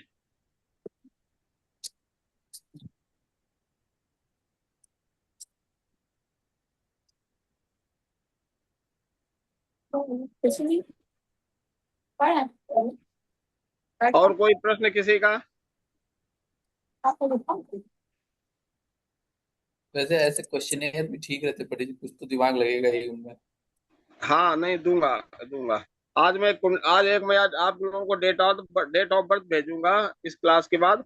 आप लोगों को उसका अवकड़ा चक्र बना के भेजना है। अवकड़ा चक्र मैं आप लोगों को पढ़ा चुका हूँ। नहीं पढ़ाया? नहीं पढ़ाया? नहीं पढ़ाया है, हमें लगता है अवकड़ा शुरुआत में ही पढ़ाया था, पहली दूसरी क्लास में ही पढ़ाया था। आकांक्षा जी आपको तो पता है ना अवकड़ा चक्र? हाँ सर, पता तो है, थोड़ा सा भूल गए सर। अवकड़ा अवकड़ा आप फिर चक्र से बता दीजिए। अवकड़ा चक्र होगा, और सब लोग एक अपने अपने सब लोग उसको अब एक पेपर में करके फोटो भेजेंगे उसमें। ठीक है सर। ठीक है ना? जी सर। अवकड़ा चक्र आपको पता है ना? सुमन जी आवाज अनम्यूट करिए, अनम्यूट करिए। अवगड़ा सर मतलब कुंडली आज बना। नेटवर्क का बड़ा इशू है। सर अच्छा अच्छा। सर कुंडली जो हम लोग बनाते हैं उसी को कहते हैं ना अवगड़ा चक्र। नहीं नहीं नहीं, वो तो लग्न कुंडली बनती है। जी। अवकड़ा चक्र चंद्रमा जहाँ स्थित होता है जातक की राशि क्या है, नक्षत्र क्या है, नक्षत्र का चरण क्या है, नाम का पहला अक्षर क्या है, वस्त्र क्या है, वर्ग क्या है, वो नगरी क्या जी है, अभी आ गया तारा क्या है, वर्ण क्या है। ये जी निकल आएगा अभी निकल जी सर। 27 नक्षत्र नहीं वाला जो है वो पत्रा सही होगा, चंद्रमा नहीं का नहीं, हो पंच, सकता पंचांग वो पत्र आपके पास 27 है? नक्षत्र वाला जो है। सर मैंने अभी पत्रा नहीं मंगाया, मैं मंगा अरे लूंगी कल आपको से। ग्रुप में शेयर किया है पत्रा, इतना बड़ा बड़ा पीडीएफ शेयर हाँ किया वो तो बहुत समझेगा ज्यादा ना। लंबा है, उसका पीडीएफ निकलवाने में भी ठीक नहीं है नहीं, सर। मैं पंचांग में देखो किसी दिन एक ले आऊंगा पंचांग, आपको दे दूंगा, आप लोगों को ला करके पंचांग। ठीक है, ये बात है कि आप लोग कोई कोई आप में से क्या नाम है जो है सुमन जी, वहाँ पंचांग मुंबई में पंचांग मिलेगा नहीं क्या? चांद अभी कहाँ मिलेगा सर? नहीं मिलेगा? पंचांग कौन सा हमने विश्वविद्यालय मंगाया है देखना ना। है जी? ये कौन सा पंचांग चाहिए बताओ? आपके यहाँ जो पंचांग मिले उसी से काम चल जाएगा। हमारे यहाँ तो महावीर पंचांग सबसे बेस्ट होता है कानपुर में। महावीर पंचांग। हाँ हमारे इधर तो विश्वविद्यालय पंचांग चलता है सर। हाँ, तो वही चलो, हम उसी से काम चला लेंगे। अवकड़ा चक तो वही एक ही होगा, किसी में भी हो। हाँ, ठीक है हालांकि जो देखते मैंने हैं। पंचांग आपको ये भेजा है ना, देखिए आप इस पंचांग में इंपॉर्टेंट चीज प्रिंट आउट निकाल के रख लो, जैसे अवकाड़ा चक्र है, हाँ, एक मेलापक सौ है इक्यासी आगे। पेज नंबर पे है। हाँ, आगे मैं आपको शादी मिलाना भी बताऊंगा, जैसे आप लोग शादी कोई आए तो शादी मिला के बता दो, हाँ शादी बन रही है कि नहीं, मेरे कितने गुण बन रहे हैं। शादी बाद में बताइएगा सर, पहले ये सब समझा दीजिए। हाँ, मैं समझा दूंगा समझा दूंगा, ठीक है ना। पहले सरफ बना के अगर देख लेंगे तभी होगा। और बताइए। तो कल मैं जो है इस क्लास के बाद मैं एक आपको डेट ऑफ बर्थ दूंगा। वो डेट ऑफ बर्थ से आप ऐप में डेट ऑफ बर्थ डालिएगा, उसकी कुंडली बन जाएगी, चंद्रमा आपको मिल जाएगा कि चंद्रमा कहाँ है, किस राशि में है। उसी राशि से आप पूरा अवकड़ा चक्र और घात चक्र, उसमें घात चक्र भी होता है, अवकड़ा और घात दोनों की, चंद्रमा घात चंद्रमा क्या है, घात मास क्या है, घात की तिथि क्या है, घात पहर क्या है, ये सब कुछ होता है। घात का मतलब होता है जातक को वो चीजें उस समय चीजें कुछ नई प्रारंभ नहीं करनी चाहिए। घात का दिन कौन होता है, वार कौन होता है, घात का मास कौन होता है, नक्षत्र घात नक्षत्र कौन सा होता है, ये आप जो है सब लोग कॉपी में नोट डाउन करके फोटो खींच के भेजेंगे, ठीक है ना। जी और कोई किसी का कोई कोई क्वेश्चन, किसी का प्रश्न, कोई किसी का? ठीक, तो हम लोग क्लास को वाइंड अप करें, नेक्स्ट क्लास हम लोग संडे को मिलेंगे, सुनना है और ये तो होता है ठीक है ना। जी सर। जी हम लोग नेक्स्ट क्लास में मिलेंगे, आप लोगों के लिए होमवर्क मैं रेडी कर दूंगा, आप लोग जो है इसको करिएगा थोड़ा बहुत। और दूसरी चीज है, आप लोग को मैं ये कहूंगा कि आप लोग डेली जो है 12 कुंडलियां बनाइए, हर एक लग्न की कुंडली बनाइए। उससे क्या होगा, आपको पता चलेगा मेष लग्न की कुंडली में सप्तमेश कौन होता है, मेष लग्न की कुंडली में पंचमेश कौन होता है। अगर आपसे पूछो वृष लग्न की कुंडली में चतुर्थेश कौन सा ग्रह होगा, बताइए कौन सा ग्रह होगा वृष लग्न की कुंडली में? सूर्य सिंह। सूर्य चतुर्थेश की बात करी मैंने, हाँ हाँ वही, मैंने हाँ सिंह मैंने सिंह की सूर्य। बात नहीं करी है, इन्होंने सूर्य बताया, देखिए ना, सूर्य बताइए आप। जी जी, सिंह राशि सूर्य जी। मकर लग्न की कुंडली कुंडली में एकादशेश कौन सा ग्रह होगा? मकर से अगर एकादश एक शनि, हाँ, नहीं शनि नहीं, गुरु। गुरु आएगा कैसे? नहीं। मकर राशि की, मकर लग्न की कुंडली में एकादशेश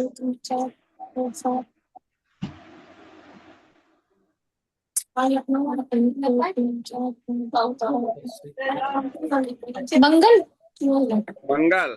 वृश्चिक राशि पड़ेगी ना जाके 11वें भाव में, 11वें भाव में वृश्चिक राशि पड़ेगी, तो वृश्चिक राशि का स्वामी मंगल होता है, तो हो गया मंगल। कन्या लग्न की कुंडली में सप्तमेश कौन सा ग्रह होगा? गुरु गुरु, हाँ। कन्या लग्न की कुंडली में दशमेश कौन होगा? लेकिन सर वो शनि। कन्या लगन में कर्क राशि का जो है वो तो राहु को नहीं। शुक्र। कन्या लग्न की कुंडली में दशमेश कौन सा ग्रह होगा? दशमेश दशमेश मंगल। कैसे कैसे? नहीं नहीं, कन्या लग्न दसवें भाव में है, तो मतलब 9 जोड़ेंगे। बुध बुध बुध। बुध। कन्या लग्न की कुंडली में दसम भाव में वो आएगी, मिथुन राशि आएगी। जी सर। तो ये हाँ, कैसे ठीक याद है। होगा आपको? ये इस तरीके से याद होगा, डेली 12 कुंडली बनाइए, मेष लग्न की, वृष लग्न की, मिथुन लग्न की, इस तरह से मीन लग्न तक 12 कुंडली डेली बनाइए, आपको लर्न हो जाएगा आपको। जी ठीक है ना? तो इस तरीके से है, ये चीजें आप करना प्रारंभ करिए। तो आज के लिए वर्क ये दूंगा, कल जो है आप डेली का डेली सुबह सुबह एक वर्क दे दिया करो, शाम तक आप लोग उसको भेजा करिए, 10-11 बजे तक, 10 बजे तक, तो थोड़ा सा अच्छा रहेगा। जी। ठीक है, टाइम ही कहाँ मिलता है सर। थोड़ा सा टाइम थोड़ा ये सा तो निकालिए। समस्या सभी के पास है पंडित। आप कह रहे 12 कुंडलियां, यहाँ तो 12 रोटी के चक्कर में फंसे हुए हैं। नहीं नहीं, अब एक कॉपी रखिए, जहाँ थोड़ा बैठी है, रास्ते में आ रही हैं, उठा के आप कुंडली बनाना शुरू कर दो। हम लोग तो ऑफिस से घर आते हैं सर, 5 मिनट में ही क्लास लेने के लिए बैठ जाते हैं बस। अरे इसलिए टाइम ही नहीं होता है कहाँ। देखते समझ में हैं। कुछ समझ में आ रहा है कि नहीं आ रहा है? नहीं आ तो रहा है, लेकिन बिना प्रैक्टिस का कुछ नहीं होगा ना सर। देखिए, अब इसके लिए देखिए, प्रैक्टिस तो करनी पड़ेगी। देखिए, प्रैक्टिस तो करनी पड़ेगी। अगर ऑफिस में थोड़ा भी सा भी समय मिल रहा तो अपने बैग में इसकी भी एस्ट्रोलॉजी की एक कॉपी, नोटबुक बना लीजिए, थोड़ा प्रैक्टिस मैं करिए ऑफिस उसको। में थोड़ा भी रहता है तो मैं पीसी पे सेव करके रखा हूँ नोट्स, अच्छा उसको पढ़ अच्छा, लेता हूँ। हाँ हाँ, ठीक, मैं तो अच्छा रोज है। लेके जाता हूँ, लेके वापस आ जाता हूँ। सर अब गड़ा बनाने वाला वो थोड़ा सा आप बताएंगे, आप फिर काम देंगे, मैं कैसे करूंगी, मैं भूल गई हूँ सर। पंचांग अपने में है पेज नंबर अपने अपने 179। बैच से आप जो है पूछिएगा, उनसे हेल्प लीजिएगा। अच्छा सर, ठीक है। ठीक है ना? जी फिर सर। बाद में, फिर जो आप लोग का देख के फिर मैं आपको यहाँ पे बना के बताऊंगा। जी सर, ठीक है। ठीक है, ओके सर। चलिए फिर हम लोग नेक्स्ट संडे हम लोग फिर मिलते हैं, और उसमें उस संडे कुछ हम लोग अच्छा करेंगे, बढ़िया नई चीज कुछ करेंगे हम लोग। ठीक है, ठीक है सर। हमारा उद्देश्य है आने वाले 3 से 6 महीने में आप लोग कम से कम कुंडली एक देखना, एनालिसिस करना सीख जाएं आप लोग। जी सर। 3 से 6 महीने में एनालिसिस आप लोग सीख जाएंगे तो बढ़िया रहेगा। कुछ कम जी से कम सर। आप लोग अपने से कुंडली देख, तब डिस्कस करेंगे तो और ज्यादा मजा आएगा डिस्कस करने में, जी सर। है ना? चलिए चलिए, आप लोग आराम से रहिएगा, और जो है संडे को हम लोग मिलते हैं कुछ नई चीजों के साथ में। ठीक, गुड नाइट, ठीक। नमस्ते ध्यान सर। रखिएगा अपना। नमस्ते, खुश रहिए। प्रणाम पड़ेगा।